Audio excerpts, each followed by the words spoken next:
Hi, thanks for joining us for this pre-recorded webinar today. I'm sorry we couldn't be live over Zoom, but we're in the middle of migrating from Iowa Learns to Workday Learning, and sometimes we have to make the best of what we got. If you're watching this before Workday Learning has officially launched, you'll be able to let us know you need a CE credit by completing the Google form. Email us at libconted@iowa.gov. In other words, it's libconted@iowa.gov if you're having trouble with that process. If you're watching this down the road and Workday Learning is up and running, your evaluation should be available to you in the usual process. Thank you for your patience with us during this transition. We hope to be up and running in Workday Learning soon. And now, on to today's presentation.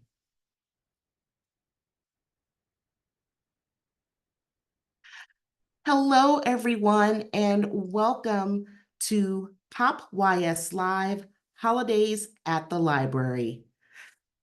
This is going to be a very informational webinar, so hopefully you have a pen and paper handy, and we will get started right now. If you are just joining Pop YS Live for the first time, if you've never been to any of our Pop YS webinars, I want to extend a warm welcome to you. My name is Janae Jackson-Doring, and I'm the Youth Services Consultant with the State Library of Iowa. My contact information is on the screen, so if you have any questions about youth-related concerns, such as story times, teen programs, or even your children or teen collections, please feel free to contact me. I love coming out to libraries. Everybody that I've seen, they know I bring a goodie bag of books with me for you to keep. So please reach out to me for any youth-related questions. So what is our plan today? Our plan is the following agenda on the screen. I'm going to be discussing holidays, basically the fine lines to ponder when it comes to planning or not planning for holidays. I'll also talk about cultural competence, what that is, and how that applies to youth service librarians. We'll also share some best practices for celebrating cultural holidays and ideas. I will also share some holiday programming alternatives for youth in case you decide not to celebrate holidays at your library. So let's talk about holidays, the fine lines to ponder. Let's face it, celebrating holidays, it can walk a fine line. So to start this webinar, I just wanted to take a peek at some of the pros and cons of celebrating holidays at the library. So on your screen, to the left of your screen, we have the pros and we have the cons. A pro of celebrating a holiday at the library is that it attracts patrons to the library. Maybe you're attracting patrons you've never seen before to the library. A possible con, is that other patrons may feel disconnected. A pro would be the library celebrates holidays and traditions. The other con to that is that you run the risk of offending cultures. A pro would be the holiday puts patrons in the holiday season. So Christmas or New Year's, or mostly the Christmas, but that everyone has that saying of the holiday season, and all of the hustle and bustle of it. It does put patrons in the holiday season. However, a con to that is that some patrons don't celebrate the holiday season, or they don't celebrate a particular holiday that the library is celebrating. Another pro to celebrating holidays at the library is that some staff, they do enjoy celebrating holidays at the library. Some cons to that is that other staff may not like celebrating certain holidays. Following that, you might have staff that might be selective of which holidays to celebrate. Um, I thought it was very important to show these pros and cons because maybe you might be experiencing some of each of these things at your library. And it's important to think about these things as you plan your programs as you go along. And there are all kinds of holidays. We know that there are all kinds of holidays. I put the list because I had to think about it too. And I was like, wow, there are so many holidays to celebrate. Um, we all know that Christmas, Thanksgiving, Memorial Day, those, those are the holidays when the libraries are closed.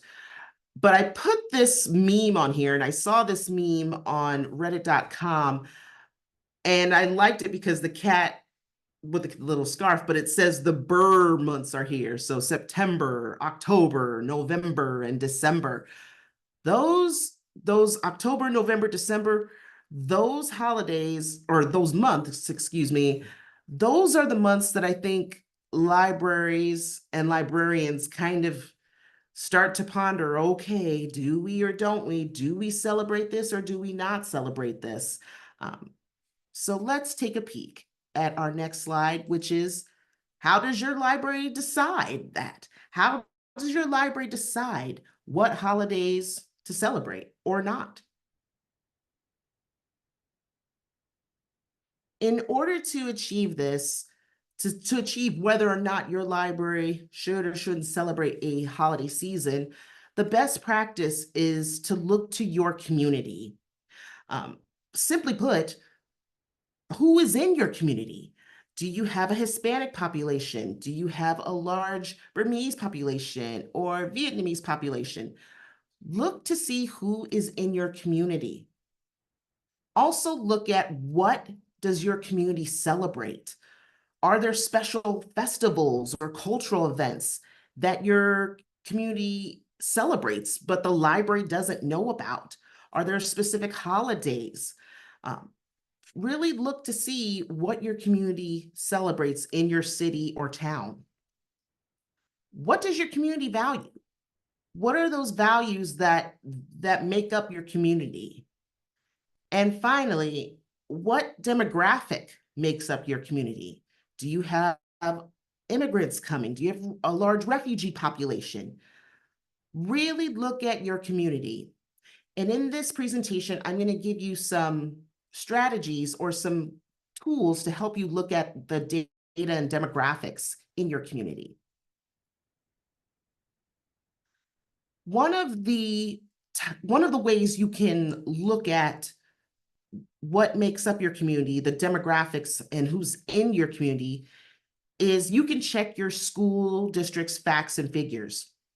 Checking your school district's demographics is a great way to find out what makes up the demographics in your town or city. This on your screen is the Iowa Department of Education.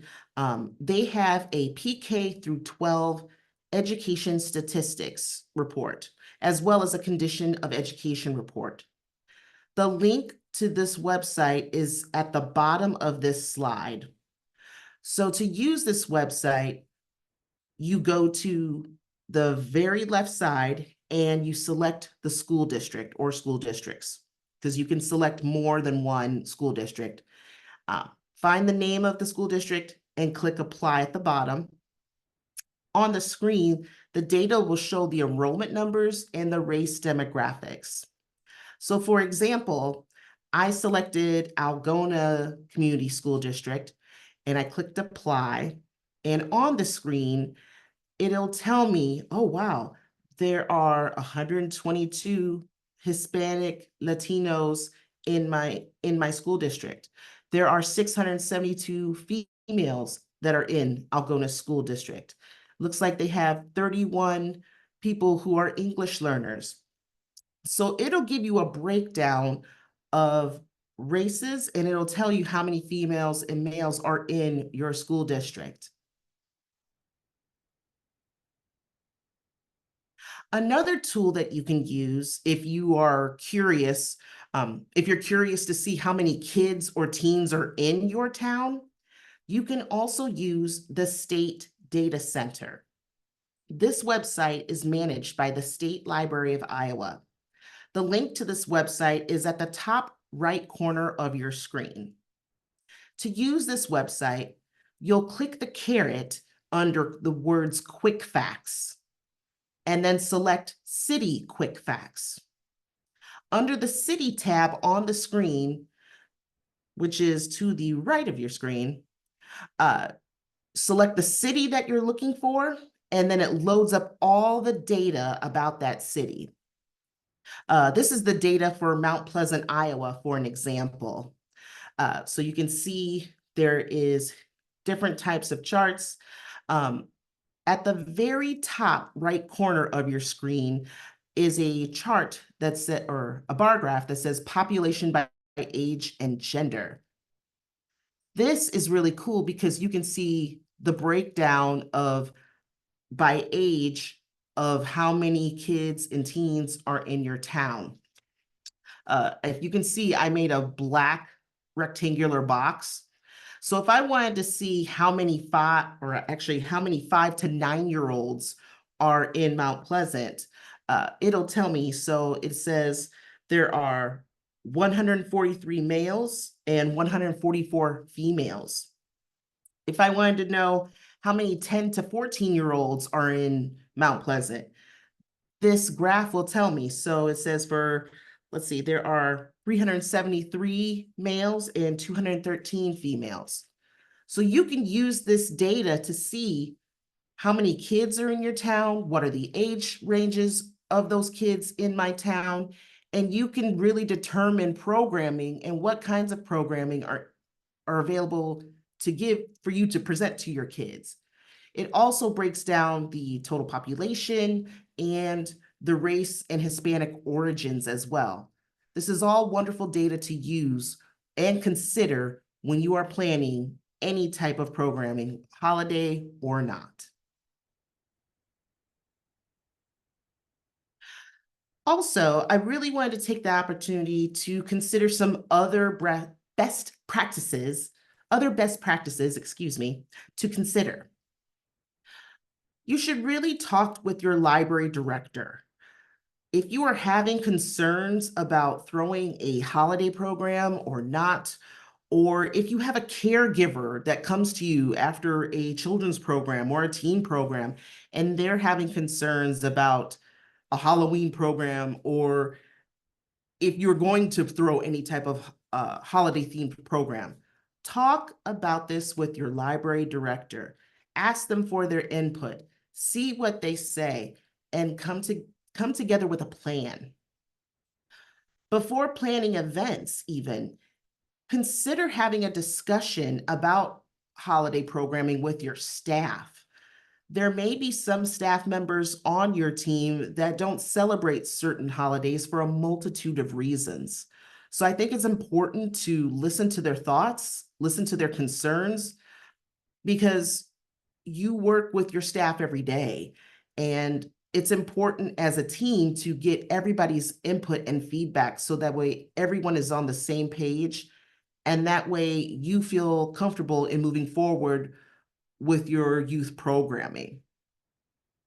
Also, look at what's in your policy. Take a peek at your policy. What is in your programming policy? Do you even have a programming policy? These are things to consider when you are planning any type of events at your library.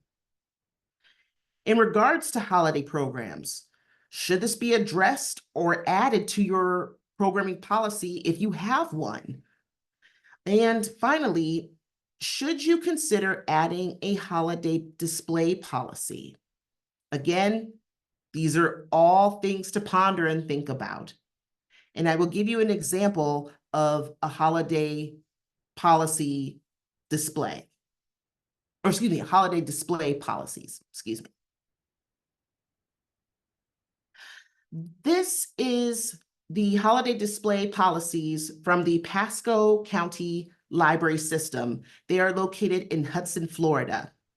They adapted holiday display policies in February 2005 for their staff manual. I like their holiday display policies because it clearly states what can be used and what cannot be used. Excuse me. In this instance, for example, for their winter season, it says that for the winter season, garlands, wreaths, snowflakes, Santa Claus, gingerbread houses, reindeer, snowmen, lights, etc. may be used. So they really spell out what they're using, what can be used. They also state that secular decorations may be displayed for holidays such as Halloween, 4th of July, St. Patrick's Day, Thanksgiving, and Valentine's Day. They also state that signs or publications created to spotlight a book display or library events may not contain religious symbols, or items or symbols of a religious significance may not be used. Having policies like this in writing in place is helpful because it sets the precedence of what is allowed for holiday displays. So now we're going to talk about cultural competence and the role with youth service and youth services librarians. So you're probably wondering, what is cultural competence? I don't know what that means. So the American Association of School Librarians, they define cultural competence as the ability of professionals to understand the needs of diverse populations that are different from their own. We do this every day as programmers, as youth librarians, as adult programmers.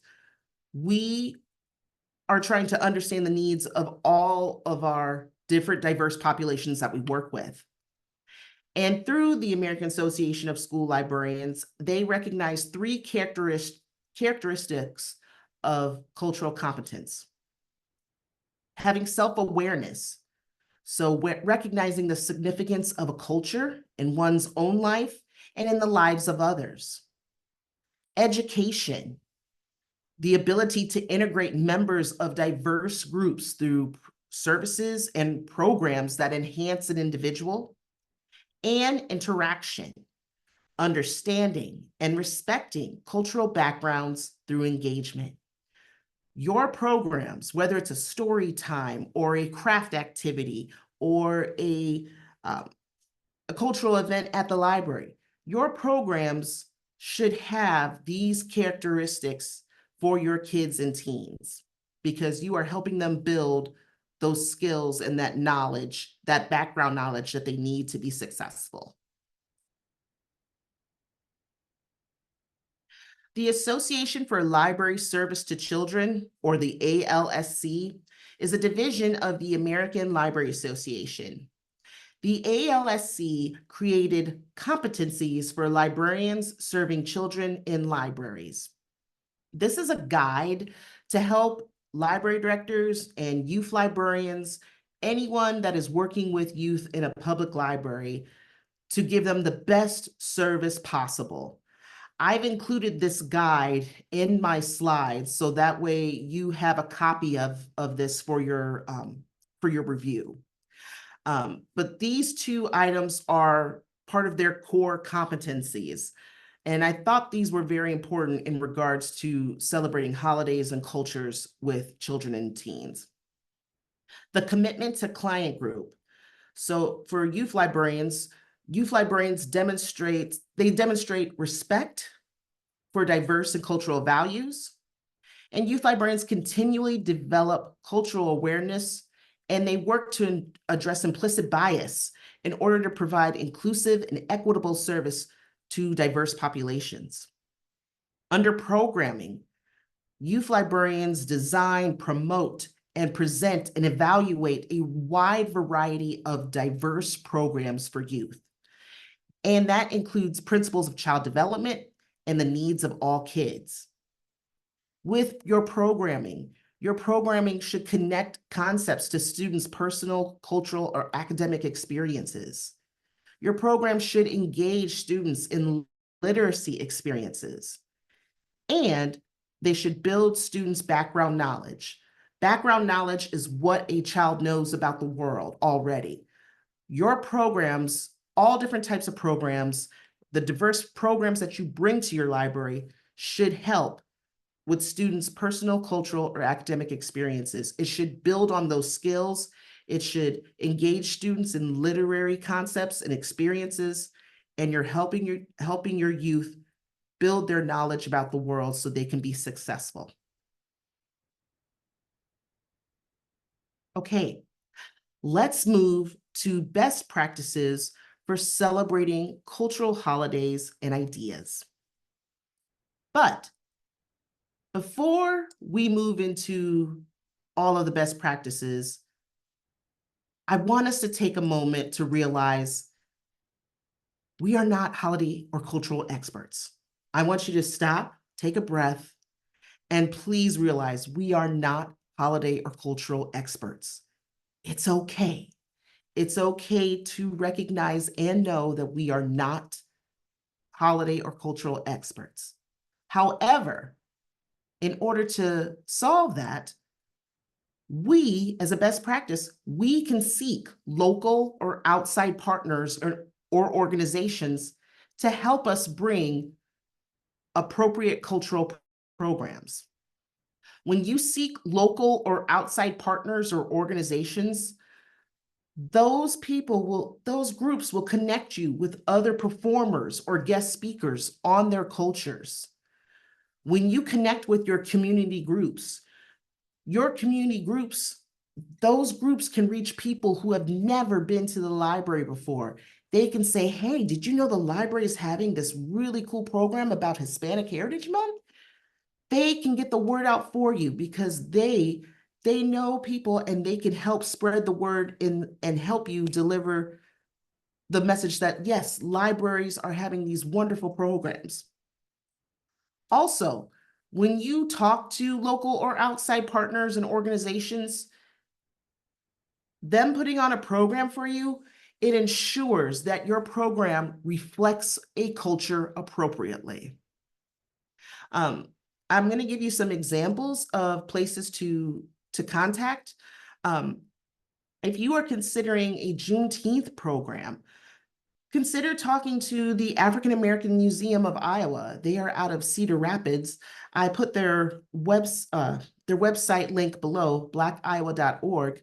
They have lots of wonderful programs that you could contact them about to have a Juneteenth program at your library. In Des Moines, I reached out to the Iowa Juneteenth Coalition, and they came to the library that I previously worked out, and they conducted a story time about Juneteenth with children as young, it was from 3 to about 6-year-olds. And then we had a craft where we made Juneteenth poppers. It was super fun, a wonderful celebration, and they were great to work with. But they're the Iowa Juneteenth Coalition. You can reach them on Facebook. That would be the best way to get a hold of them. Also, to the right of your screen is a group, Cultural. Their website is cultural.org. They are a wonderful nonprofit that really is focused on bringing different types of cultures and teaching about different types of cultures in Iowa. They have a multitude of different speakers of different cultures and different backgrounds. They have programs for children all the way through adults. There is a cost involved, but talk to the representatives at Cultural because they have wonderful programs there. I had a Native American program for Native American Heritage Month in November, and it was during the pandemic because the pandemic was rough. But we were able to host an online Native American Heritage program for kids with Timothy Perkins. And so he spoke to the kids about Native American culture. and the kids got to make a take-home craft because we had packaged the crafts in bags. So the parents had to pick up the craft in advance. And during the webinar, they got to make their craft at home. So really consider seeking local or outside partners or organizations because they can really help you develop wonderful programs for your library. Another best practice, especially during story times or elementary events, look inside your children's books. Use the educational activities that are located in the back of the books, or if there's an online guide on the website.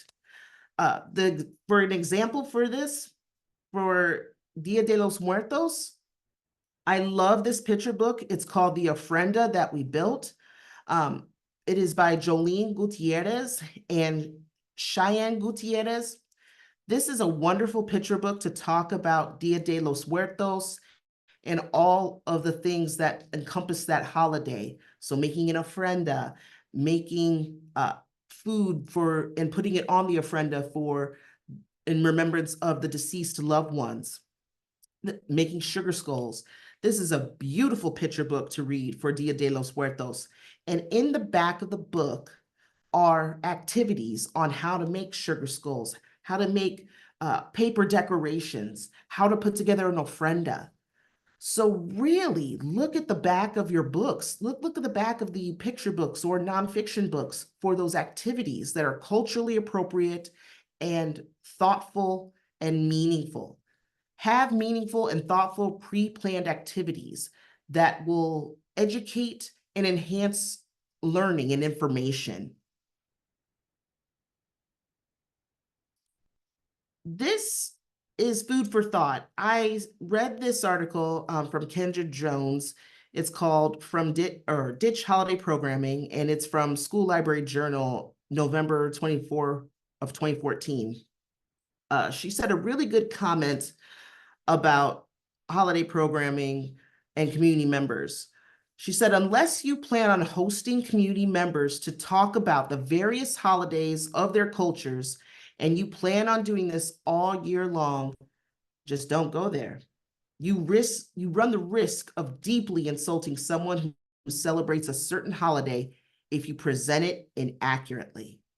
So again, making sure you have thoughtful, careful, mindful activities, plans, and partnering with those community members to help you bring holiday programs to your library. Another best practice is having holiday book displays. If you have holiday book displays, display all the holiday books together. So for example, in this picture from Pinterest, this is a school library. They have a winter holiday book display, and they have Kwanzaa, Christmas, Hanukkah books all in one area displayed. Why should you display all the holiday books together? It exposes children to other holidays and other cultures. Kids want to know how other holidays are celebrated. They want to see other kids celebrating holidays and what do they do?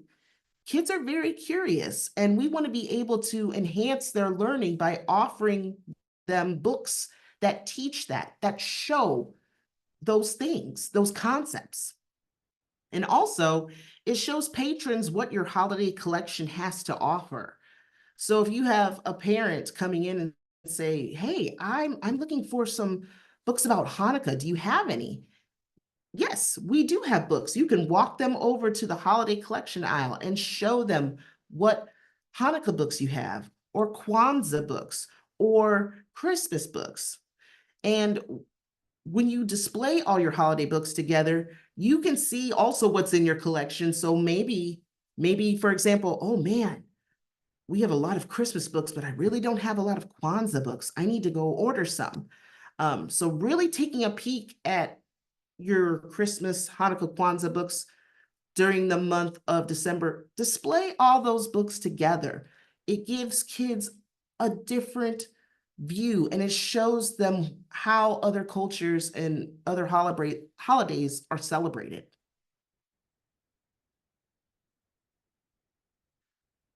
Thanksgiving and Native American Heritage Month. For November, um, my advice, display the books together. You you have so many Thanksgiving books. I know there's so many Thanksgiving picture books, but there's also wonderful books about the Native American heritage. Display all of those books together because you want to show all viewpoints.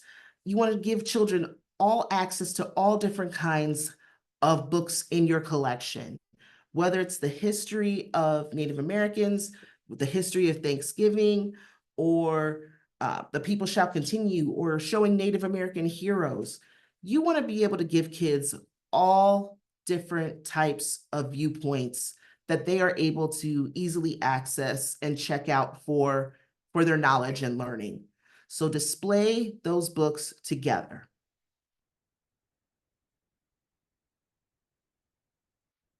Now we are going to move to non-holiday programming ideas for youth. If you say, oh, wow, my director doesn't really want to celebrate Christmas or any type of holiday in my programming, we've got you covered. So here are some best practices for non-holiday programming ideas for youth.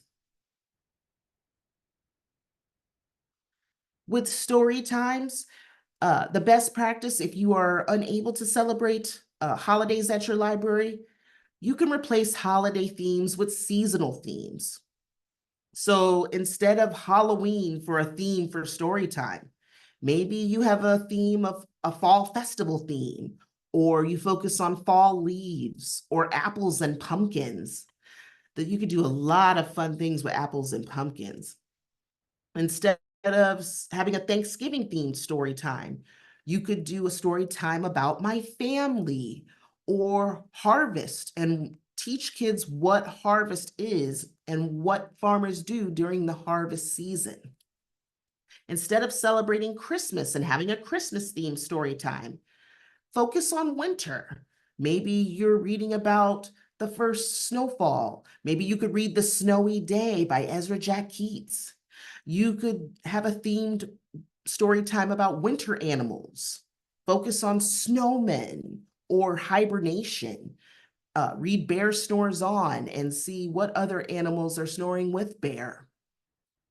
Instead of celebrating Valentine's Day, maybe you have a story time about friends and friendship. Easter, if you don't want to have a themed Easter story time, focus on spring. Maybe you read picture books about the spring season and what entails the spring season. Maybe you have a fun bunny story time about bunnies. It would be a good time to also focus on butterflies and caterpillars. How does a caterpillar turn into a butterfly? Or you could have a theme about spring animals. So these are some great themes to work with if you don't or aren't able to have a holiday themed story time at your library. Another best practice is scavenger hunts. Scavenger hunts are a staple at public libraries. And one thing you could do for your preschool and elementary ages is to create seasonal themed scavenger hunts. To the left of your screen, I used and created this fall scavenger hunt on Canva at my previous job. And basically it says, can you find all the items inside the library? And I would give this to kids, and my library aides, I gave them the images. I printed them out on Canva, gave them to the library aides, printed them out. The library aides hung all of the images in the library, and they wrote down where they hid them for my sake. And the kids got to scurry around the library with their caregiver, and they found the images. And when they were done, they brought it back to the circulation desk or the reference desk, and they received a small prize. If you have Canva, Canva has great templates. You can make scavenger hunts on there based on seasons. So you can do a winter one, you can make a spring one, you can make a summer one. It would just be a great way to encourage kids to engage in your library with the scavenger hunts. They have great designs to use. I've included in my presentation the fall scavenger hunt PDF with the images. So if you want to use this at your library, you can do so. Another thing, you can also look on Pinterest for seasonal crafts. Put out some passive seasonal crafts for your kids to make and take. During Christmas, if you don't want to deal with Christmas holidays, if you're unable to, consider hosting a frozen party. In my case, I held a frozen science extravaganza. I love STEM activities. I love getting my hands dirty. I know some kids do like to get their hands dirty and some don't, and that's okay. That's totally fine. I planned a frozen science extravaganza at my library, and I had STEM-based activity stations based on frozen characters or frozen concepts from the movie. I targeted this program for ages 3 to 8. We held this program from 6 to 7:30 at the library on a Monday night. We chose Monday night because that's the time or at the 6 to 6:30 hour, that seemed to be the perfect time for working class families to come to the library and engage with activities for the kids. So during the science extravaganza, I had these stations. The kids could construct a blizzard in a bottle, and this was a lot of fun. I loved this activity. You just take these, they're kind of like Voss water bottles, or they're plastic bottles from Amazon. You use glitter glue, blue glitter glue, glitter, water, and snowflakes, these little plastic snowflakes. You pour in about 1/6 of a bottle of the glitter glue, and you let the kids add the snowflakes and extra glitter if they want, and pour in the water. You can have them just seal the top of the lid, and then they can shake it, and then they can see the little blizzard forming in the bottle. This idea is from notimeforflashcards.com. I included the link at the bottom there, so if you want to take a peek at that activity, you are more than welcome to do so. It was a ton of fun, and the kids had a great time. So that was one station. Another station that we had during the Frozen Science Extravaganza, we had frozen characters. We had the actual toy characters. They're about yay big. They were made out of plastic. And we had sensory bins. So the kids had to find the frozen characters in these big, huge sensory bins. And we got the water beads. They were blue, light blue, white, and we blew up the water beads. We put them in water so that way they would grow and expand. And then we hid the frozen characters inside the sensory beads, or sensory bins, excuse me. I had teen volunteers man that station just so that way the kids were playing with the bins appropriately and they weren't putting any beads in their mouth. That would be a great activity for a teen volunteer, so that way they can earn those silver cord hours. At the other station, I had a snow dissolving station, basically showing how snow melts. We just did a baking soda and vinegar experiment. The kids had fun making snow and watching it dissolve. The other last station that we had Color Anna and Elsa's Castle with Crayola washable markers. To your left of your screen is a picture of a child coloring a castle. This castle I ordered from orientaltrading.com. We had a huge cardboard cutout of a castle, and so the kids could just sit. It had, maybe you could fit around maybe what, 4 or 6 kids around the castle, and they just took Crayola markers, and some of them colored, perfect. And some, the younger ones, they just scribbled. That's okay. We encourage scribbling because scribbling is a form of early literacy. This was a great program. We had about 76 people that showed up. We had teen volunteers that helped man the stations. It was a great program, and it would be a good program to have in lieu of a Christmas program. You could have it as a winter program, maybe for winter break. Another program to consider that would be non-holiday is having a family movie day at the library. So you could have non-holiday films if you have if you have a movie screening license, such as Swank, the Swank Motion Pictures license.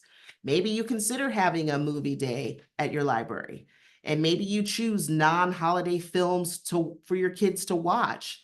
The ladies from the Borrowers Group from North Central Iowa, uh, some of the movies they came up with was maybe showing Happy Feet or the Lego movie or, Goosebumps or Abominable.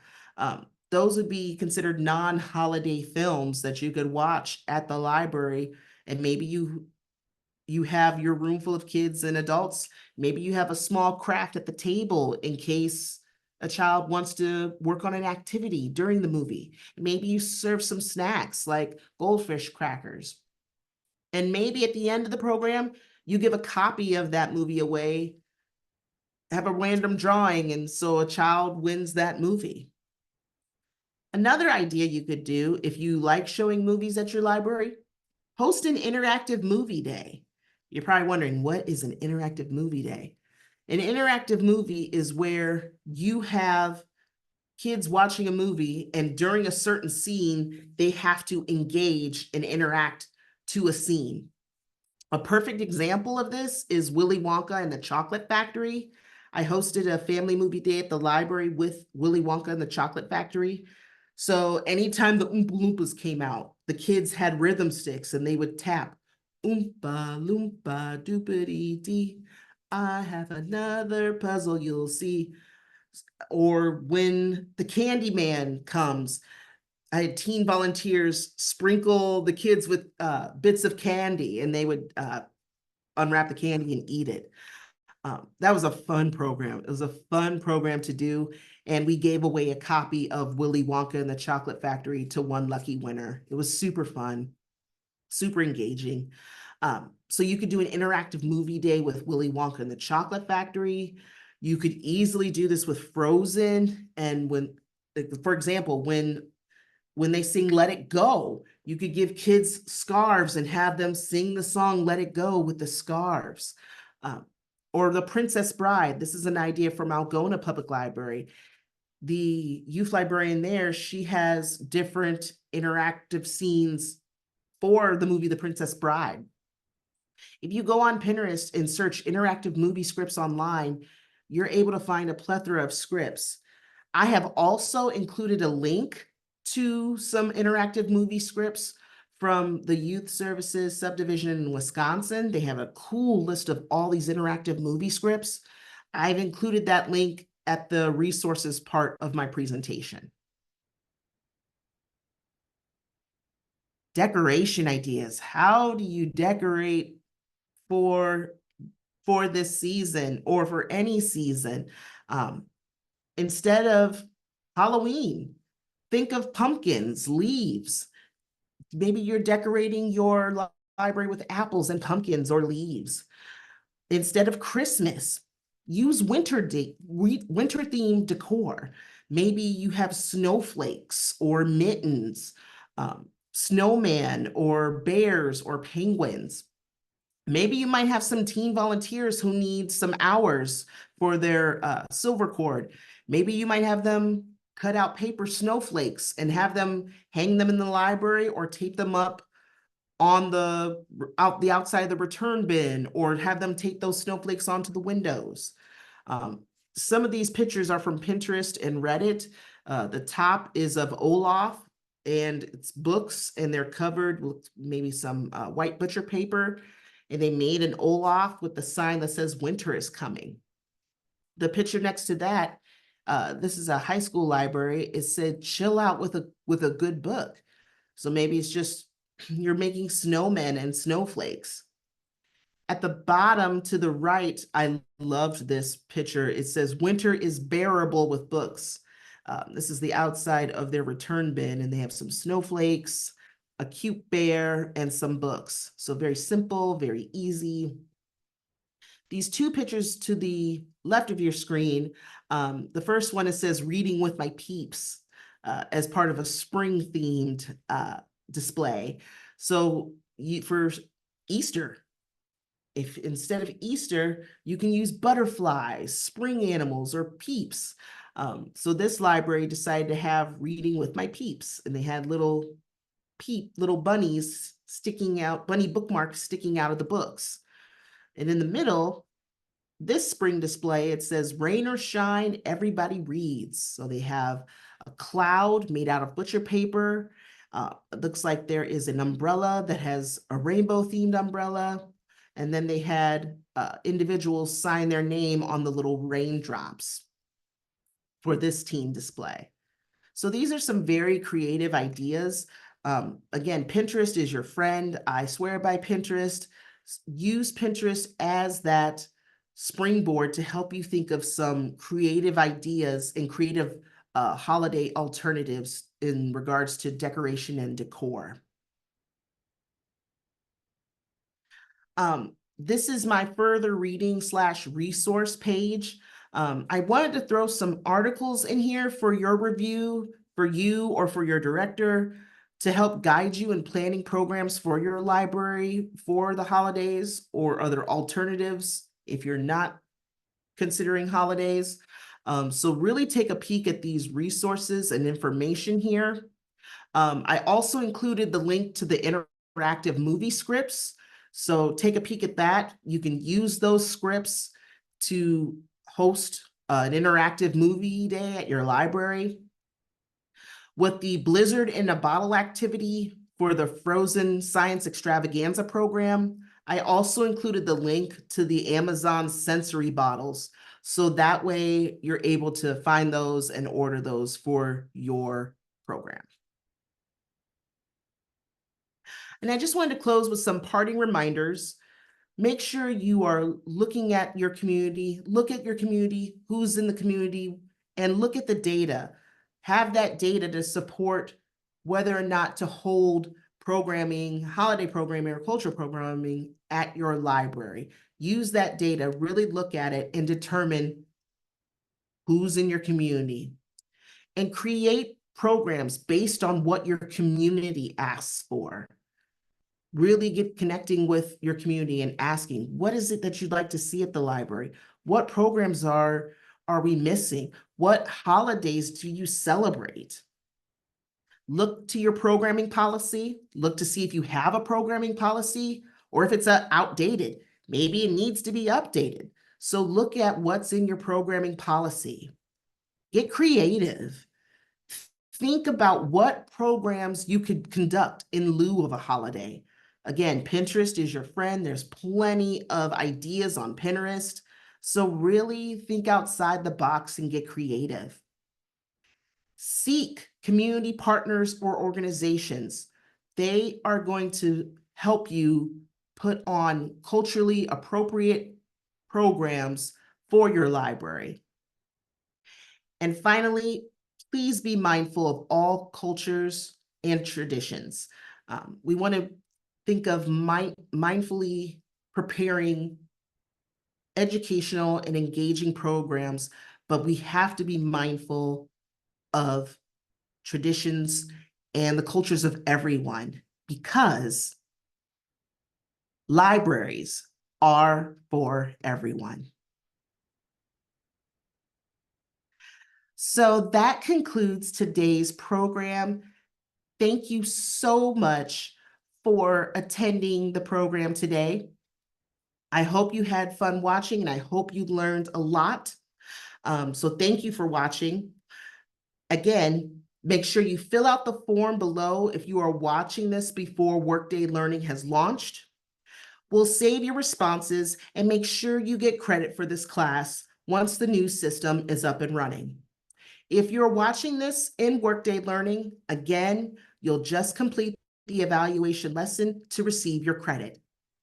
Thank you so much and have a great rest of your day.